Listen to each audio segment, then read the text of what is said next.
কথা বলবো। আমাদের সঙ্গে রয়েছে আমাদের প্রতিনিধি সুচারু মিত্র। সুচারু, খুব স্বাভাবিকভাবে এই বৈঠক হওয়ারই ছিল, কিন্তু এখনো পর্যন্ত কি আপডেট, কি কি পদক্ষেপের দিকে এবার এগোচ্ছে ভারত? দেখো, ভারতের যে প্রবল পরাক্রম, যে প্রবল দাপট, সেই দাপটের কাছে কার্যত নতি স্বীকার করলো পাকিস্তান।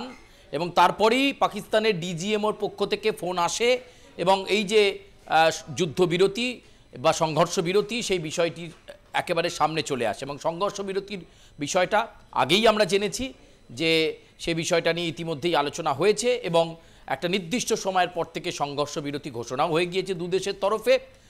তবে পরবর্তী যে বৈঠক হবে সেই বৈঠক হবে 12ই মে। কিন্তু ইতিমধ্যেই জাতীয় নিরাপত্তা উপদেষ্টা অজিত দোভাল তিনি পৌঁছে গেলেন প্রধানমন্ত্রীর বাসভবনে এবং এই মুহূর্তে গুরুত্বপূর্ণ বৈঠক চলছে। এই যে সংঘর্ষ বিরতির কথা পাকিস্তান বলল, সেটা আদতে তারা বজায় রাখবে তো? যদি এলওসিতে আবারও সংঘর্ষ বিরতি লঙ্ঘন করে যদি তারা কোনো রিটালিয়েশন তৈরি করে, কোনো প্রত্যাঘাতের পরিবেশ তৈরি করে, ভারত কিন্তু এই সময়ের মধ্যেই যোগ্য জবাব দেবে। কোনোভাবেই সেনা পোস্টে যেভাবে অতিরিক্ত সেনা মোতায়েন করা রয়েছে বা দেশের 26টা গুরুত্বপূর্ণ সেনা ছাউনিতে যে সেনা মোতায়েন করা হয়েছে অতিরিক্ত, সেগুলো কিন্তু এখন সরিয়ে নেওয়া হচ্ছে না, অন্তত 12ই মে পর্যন্ত সরিয়ে নেওয়া হচ্ছে না। এই সময় পর্যায়ের মধ্যে এই সংঘর্ষ বিরতি সময়কালে আবার যদি পাকিস্তান কোনো উস্কানির চেষ্টা করে, কোনো রিটালিয়েট সিচুয়েশন তৈরি করে, ভারত তার যোগ্য জবাব দেবে। বিক্রম মিস্ত্রি কথা বলে গিয়েছেন। একেবারে অজিত দোভালও পৌঁছে গেলেন তৎক্ষণাৎই, যখনই এই সংঘর্ষ বিরতির বিষয়টা ঘোষণা হলো তিনি পৌঁছে গিয়েছেন। অজিত দোভাল ছাড়াও আমরা জানতে পারছি যে এই বৈঠকে প্রধানমন্ত্রীর সঙ্গে এই বৈঠকে 3 সেনাপ্রধান তারাও কিন্তু ইতিমধ্যেই প্রধানমন্ত্রীর বাসভবনে পৌঁছেছেন এবং সেখানে আলোচনা হচ্ছে। আমরা আগেও বলেছিলাম যে অন্য কোনো পরিস্থিতি তৈরি হলে দেশের আভ্যন্তরীণ নিরাপত্তাটায় যেমন জোর দেবে ভারত, একই সঙ্গে যেভাবে পশ্চিম সীমান্ত দিয়ে পাকিস্তান একটা আক্রমণের পরিকল্পনা করছিল, তাই আরও অ্যাক্টিভিটি বাড়ানোর জন্য মিলিটারি মুভমেন্ট যাতে আরও বাড়ানো যায় সেই চেষ্টায় কিন্তু ছিল ভারত, যেহেতু পশ্চিমটাকে টার্গেট করছিল পাকিস্তান। কিন্তু তারপরেই আজকে দুপুরের পরেই কিন্তু একটা নরম সুর হয় পাকিস্তানের, কার্যত ভারতের পরাক্রমের কাছে নতি স্বীকার করে, এবং সে কারণেই এই ফোন আসে এবং বলা হয় যে সংঘর্ষ বিরতির প্রয়োজন রয়েছে। এরপরই কিন্তু তাতে রাজি হয় ভারতবর্ষ এবং সেই সংঘর্ষ বিরতির কথা ভারতবর্ষের তরফেও সাংবাদিক বৈঠক করে বিক্রম মিস্ত্রি জানিয়ে দেওয়ার পরপরই মিনিট 20-র মধ্যেই অজিত দোভাল জাতীয় নিরাপত্তা উপদেষ্টা, যার নেতৃত্বে, যার প্ল্যান অফ অ্যাকশনে পেহেলগাঁও হামলার যে ঘটনা ঘটেছিল তার প্রত্যাঘাত কিন্তু ভারত নিয়েছিল। 9টি জঙ্গি লঞ্চ প্যাড ধ্বংস করে, যার মধ্যে জৈশ ই মোহাম্মদ, লস্কর ই তৈয়বা ট্রেনিং সেন্টার, সেগুলোও উড়িয়ে দিয়েছিল ভারত। তারপর থেকেই একটা উত্তেজনা পরিস্থিতি চলছিল, দ্রোণ হানা করেছে বারে বারে ভারত। আজকেও দুপুরে বিভিন্ন জায়গায় দ্রোণ হানা হয়েছে, একেবারে শুক্কর সেক্টর, এছাড়াও পাকিস্তানের যে সেনা ছাউনি বিমান ঘাঁটি সেখানে আক্রমণ হয়েছে, শিয়ালকোট সেখানেও ভারতীয় সেনাবাহিনী দ্রোণ অ্যাটাক করেছে। এবার পাকিস্তান কিন্তু ঠান্ডা হয়ে গেল, কারণ তারা দেখলো যতবারই তারা প্রত্যাঘাতের পরিবেশ তৈরি করেছে, কখনো চীনের দেওয়া HQ-9 নিয়ে মিসাইল অ্যাটাকের চিন্তাভাবনা, কখনো ড্রোন অ্যাটাকের চিন্তাভাবনা, যতবারই তারা করেছেন ততবারই ভারতের এয়ার ডিফেন্স সিস্টেমে আটক পড়েছে, কখনোই তারা সফল হয়নি, বা এমন জায়গায় এসে তাদের ড্রোনের বোমা পড়েছে তাতে খুব ক্ষয়ক্ষতি ভারতবর্ষের কিচ্ছু হয়নি। মাঝে যেটা পাকিস্তান শুরু করেছিল মিস ইনফরমেশন, মিথ্যে তথ্যকে ছড়িয়ে দেওয়া এবং দিয়ে একটা দৃষ্টিকোণকে ঘুরিয়ে দিয়ে ভারতীয় সেনাবাহিনী এবং ভারতীয় জনতার মনোবলকে ধাক্কা দেওয়া, সেটাতেও তারা সফল নয়। মিথ্যে যে চলছিল সেটা বিক্রম মিস্ত্রি আজকে দুপুরের সাংবাদিক বৈঠকে পরিষ্কার জানিয়ে দেয় যে তাদের যে উধমপুর বা এছাড়াও যে আরও সেক্টরগুলো রয়েছে, কোনো সেনা ছাউনি অসুরক্ষিত নয়, সুরক্ষিত রয়েছে, কোথাও পাকিস্তান এমন কোনো হামলা করতে পারেনি। ফলে এরপর চাপে পড়ে যায় পাকিস্তান এবং সেই চাপেই কিন্তু ডিজিএমওকে ফোন এবং তারপরই এই সংঘর্ষ বিরতির কথা। এবং এখন অজিত দোভালের সঙ্গে নরেন্দ্র মোদী আলোচনা হচ্ছে যে পাকিস্তান সংঘর্ষ বিরতি বলেছে, তারাও তাতে রাজি হয়েছে, ঠিক কথা, কিন্তু 12ই মে পর্যন্ত এই মুহূর্তে অতিরিক্ত সেনা যেখানে যেখানে মোতায়েন করা হয়েছিল, বিশেষ করে 26টা গুরুত্বপূর্ণ জোনে, যার মধ্যে পুঞ্চ সেক্টর, রাজৌরি সেক্টর, জম্মু, শ্রীনগর, ভুজ সেক্টর, পীরপাঞ্জাল সেক্টর, এই যে এতগুলো সেক্টর রয়েছে সমস্ত সেক্টরে কিন্তু এখনও অ্যালার্ট জারি থাকবে, অর্থাৎ সেনা এই মুহূর্তে সরে আসবে না। এটাই কিন্তু আজকের বৈঠকে এই মুহূর্তে আলোচনা চলছে এবং পরবর্তী পদক্ষেপ ভারতবর্ষ কূটনৈতিক স্তরে যে পদক্ষেপ নিয়েছিল, ডিপ্লোম্যাটিক ডিসিশন নিয়েছিল সেগুলোর ক্ষেত্রে শিথিলতা দেখাবে কিনা সেটা খুব মানে গুরুত্বপূর্ণ বিষয়। দু দেশের মধ্যে আবার ব্যবসা বাণিজ্য স্বাভাবিক হবে কিনা সেটা যেমন গুরুত্বপূর্ণ, একই সঙ্গে জলের ওয়াটার ডিস্ট্রিবিউশনটাও একটা গুরুত্বপূর্ণ জিনিস। ফলে এক্ষেত্রে এই বিষয়গুলোকে নিয়ে কিন্তু অজিত ডোভালের সঙ্গে এবং অন্যান্য সেনাপ্রধান যারা রয়েছেন নরেন্দ্র মোদীর এই বৈঠক চলছে। বিশেষত সামরিক ক্ষেত্রে এখন ভারতবর্ষ ঠিক কী করবে, সেনাবাহিনীকে কিভাবে মোতায়েন করা থাকবে, ডিপ্লয়মেন্ট কীরকম থাকবে, এই বিষয়টা নিয়ে কিন্তু আলোচনা। কারণ পাকিস্তান সংঘর্ষ বিরতির কথা বলেছে, ভারতবর্ষ রাজি হয়েছে, কিন্তু নজর রাখতে হবে পাকিস্তানের উপর কোনো উস্কানি তৈরি হলে যাতে পাল্টা জবাব দেওয়া যায়। ধন্যবাদ সুচারু। ইতিমধ্যেই বিকেল 5টা থেকে কার্যকর হয়ে গেছে এই সংঘর্ষ বিরতি এবং ডোনাল্ড ট্রাম্প দু দেশকেই তিনি ধন্যবাদও জানিয়েছেন।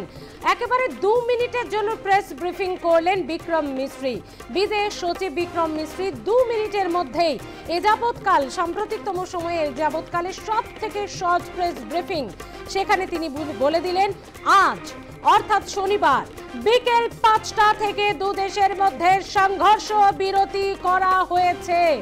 ভারত এবং পাকিস্তান আকাশ স্থল জল কোনো পথেই সেনা অ্যাকশন চালানো হবে না।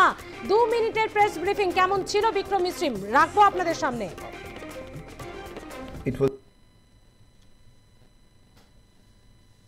called the Director General of Military Operations of India at 15:35 hours earlier this afternoon.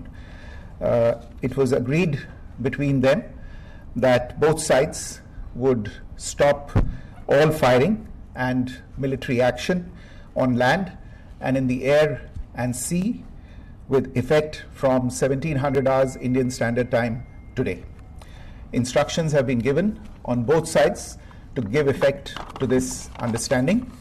The Directors General of Military Operations will talk again on the 12th of May at 1200 hours. Thank you. মাত্র 2 মিনিটের press briefing এবং সেখানে তিনি জানিয়ে দিলেন আকাশ স্থল জল কোনো পথেই সেনা আর অ্যাকশন চালানো হবে না, সমস্ত রকমের সংঘর্ষ থেকে বিরত থাকবে দুই দেশ। এদিন বিদেশ সচিব বিক্রম মিস্ত্রি আরও বলেছেন দুপুর 3:35 নাগাদ পাকিস্তানের ডিজিএমওর তরফে ভারতের ডিজিএমওকে একটি ফোন করা হয়। এই ফোন আলাপে পাকিস্তানের আর্জিতেই সমস্ত রকমের সংঘর্ষ থেকে বিরত থাকায় সম্মত হয়েছে ভারত। এরপরই জারি হওয়া নির্দেশিকা অনুযায়ী আজ অর্থাৎ শনিবার বিকেল 5টা থেকে স্থল জল আকাশ সমস্ত পথে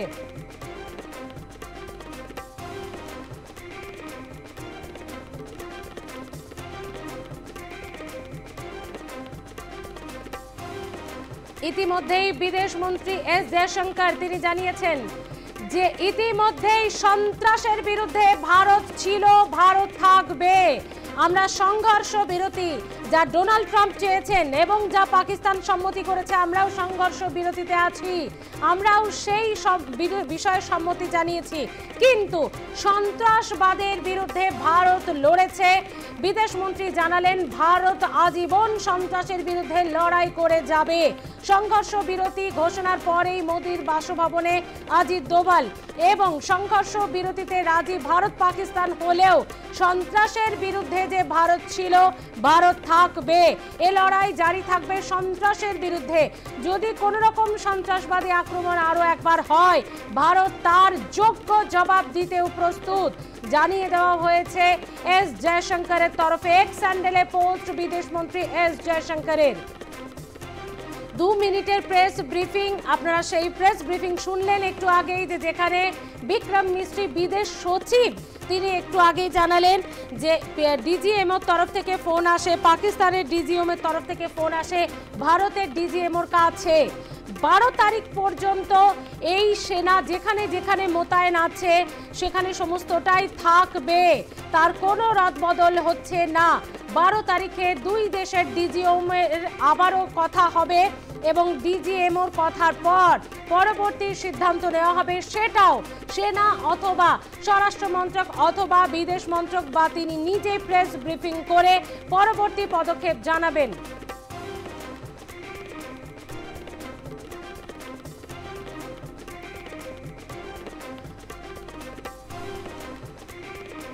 প্রাক্তন সেনাকর্তা কর্নেল দীপ্তাংশু চৌধুরী আমাদের সঙ্গে রয়েছেন। কর্নেল চৌধুরী, পাকিস্তান কি তাহলে এবার বেঁচে গেল, কি বলবেন?